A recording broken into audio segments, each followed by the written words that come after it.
Yes, welcome back. Now we're going to focus on Honeywell Flour Mills. It's a major flour milling company in Nigeria and was initially registered as Gateway Honeywell Flour Mills Limited in 1985. However, 10 years later, the ownership was restructured and it led to the change of name, and it is today called Honeywell Flour Mills Limited. And their mission is none other than to produce consistently good quality flour for the complete satisfaction of their highly valued customers. It's my pleasure to welcome the outgoing CEO of Honeywell Flour Mills, Mr. Babatunde Folaranmi Odunayo. Good morning. Good morning. Thank you very much. Thank you for joining us this morning.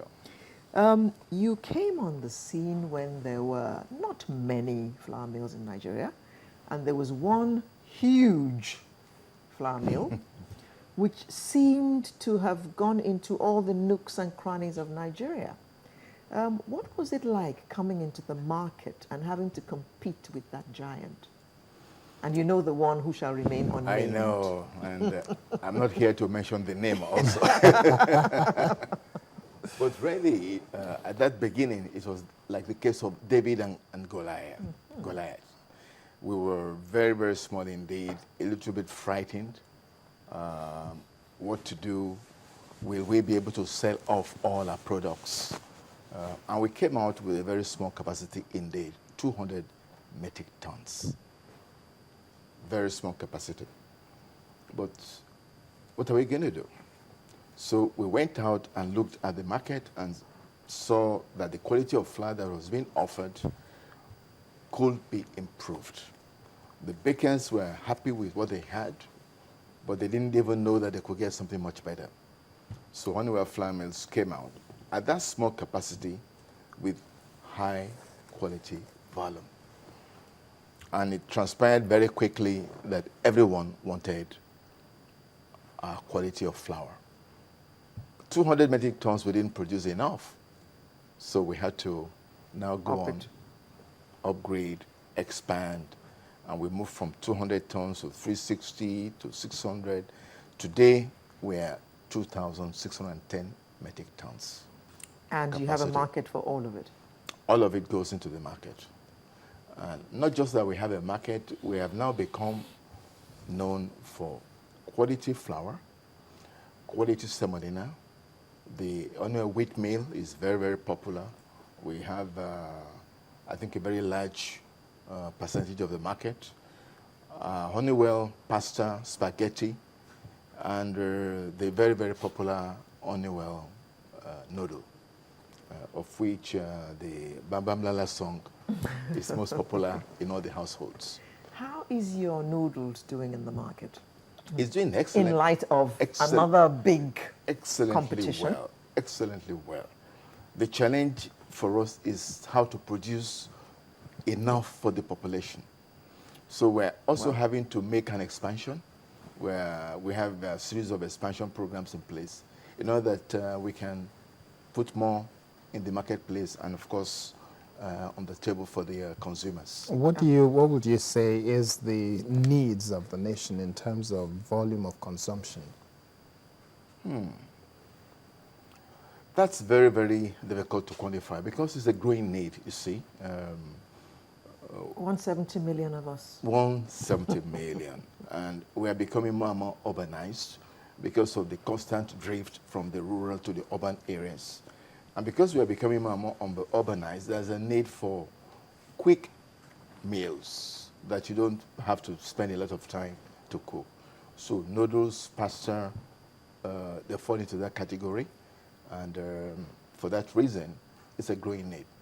Okay, so if you look at that and you say, okay, it's difficult to quantify. So what is the possibilities, the opportunity that you see for your organization in terms of expansion and growth then? Well, the possibility is very great. We have, I believe right now we're speaking of noodles as a product. We have many producers, but many of them are not in operation at the moment. There are challenges of how to source their flour. We have a clear advantage that we have a flour mill that is feeding Feeding. into the noodles business, noodles factory. So, and because of the advantage of quality that our noodle product has, we have an almost unlimited possibility for expansion. Just like the flour, when we came out into the flour milling business in 1998, we were so small that we should not have been able to survive because of the volume that was already in the market. But when you are able to establish for yourself a very clear niche in terms of quality, and the consumers are able to establish also a preference for that quality, then despite competition, you are able to displace people who were already, who have already positioned themselves in the minds of the consumers. Whether there's an overcapacity in the country or not, the fact that you have a niche product means that you have a possibility to reach the minds and the table of your consumers. So as far as that product is concerned, it is almost unlimited. So where would you position Honeywell in terms of top 3 in the industry? If we're speaking still of Honeywell noodle, today we're number 2. Number 2 only because our quantity is limited. Otherwise, we would have been giving the number 1 guy a very tough fight. But even today, whoever is number 1 will know exactly how much pinch they suffer. And as they say in Nigeria, they know what time it is. they know. What about in the area of flour? Flour, that was our first product, our first love. It's, of course, in a different category. Flour is served to, it's served to bakers as an input also into their own business. It's not something that you see in the household. Well, in small quantities. In very, very small quantity, because there isn't a lot of baking culture in Nigeria, household baking culture. So the flour as well, in the minds of bakers in Nigeria, is very well established. And if you speak of 2 brands, then you must at least call on Honeywell flour, superfine flour. So if you speak of 2. So we're number 2 there as well. We're number 2, again, only because we need to make enough volume to become number 1. Someday we shall get there. So when will be that timeline that you're projecting that in the next 5 years, 10 years, 20 years, you expect to have the volume for you to be able to punch at that level where you're contesting number 1? Well, I may explain that it may not be an immediate objective to be number 1 in flour. What has taken on in the market very strongly is the downstream sector. All those products that you can make with flour, which people require quickly, quick meals. Nobody requires flour so quickly, unless, of course, the bread is already served. So we have enough in terms of bread production. But in terms of the quick meals, semolina, pasta, wheat meal, and other such varieties, there is a huge demand in those areas. And we want to focus first to become number 1 in those areas. Okay. Now, the federal government transformation agenda, one of the things that the government is looking at is cassava. Nigeria produces a huge volume of cassava, and it is looking at being able to actually produce bread, which is a staple in Nigeria, from cassava flour. What is Honeywell doing in furthering that ambition of the federal government and making it come to fruition? Yeah. Well, we are working partners with the government in that area. When you speak of flour and bread, you can imagine that the government policy is directed at flour millers. So we're working very strongly with government. We are already adding cassava flour into bread flour. In fact, we have made considerable investment in the flour mill to ensure that the flour mill can take as much as 10% of cassava flour to be added to the bread flour. And that is a very, very huge capacity already. Now, if you look at the national production statistics of cassava flour, it is far from the 10% capacity which we have already provided in our plant. We will be very glad indeed if the cassava flour production can begin to rise from its present level of perhaps 1% or 1.5 through to 5 and maybe even 10. That is the only challenge that the transformation agenda has right now, the capacity to produce sufficient flour in order that the program can rise up to the expectations. Are you at this moment making any cassava flour? At this moment, we are not. You must remember that the objective of the transformation agenda is also to create rural employment for the teeming population that do not have work.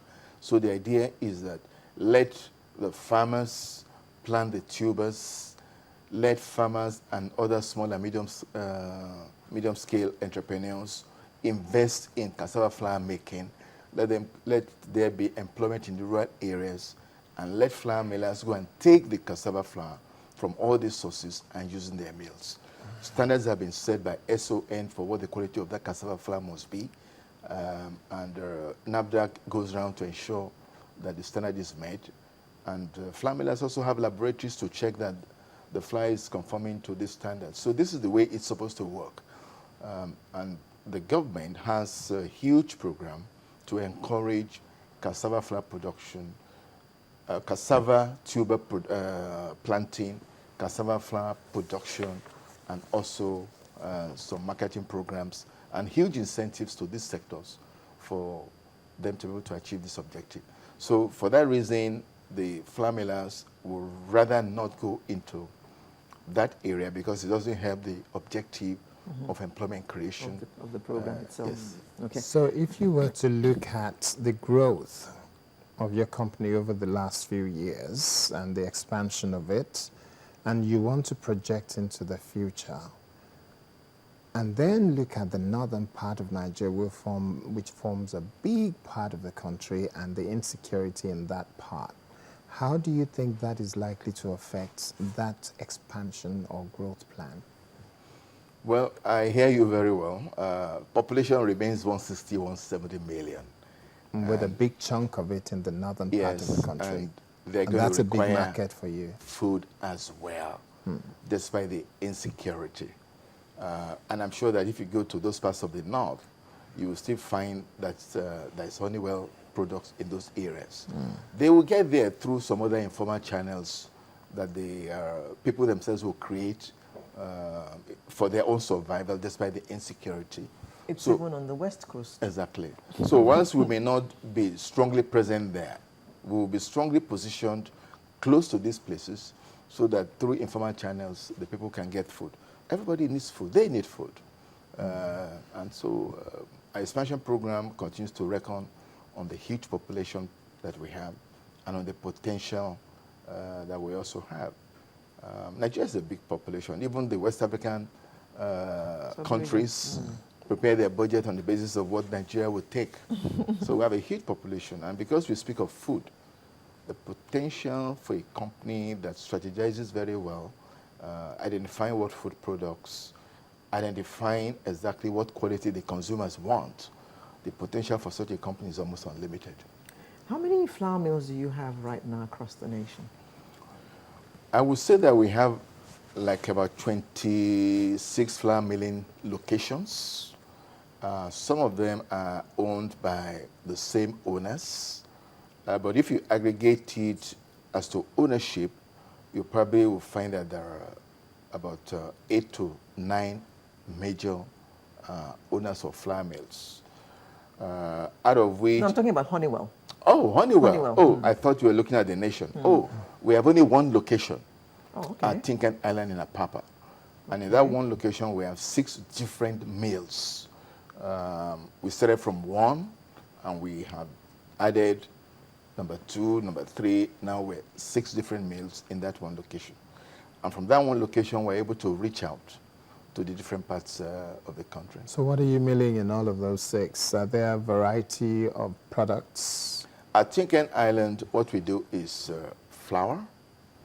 We make semolina, and we also make the wheat meal. Then we have another factory location in Ikeja, Alausa, where we send flour for pasta to be made and for the noodles to be made. Okay. This is the way we are structured.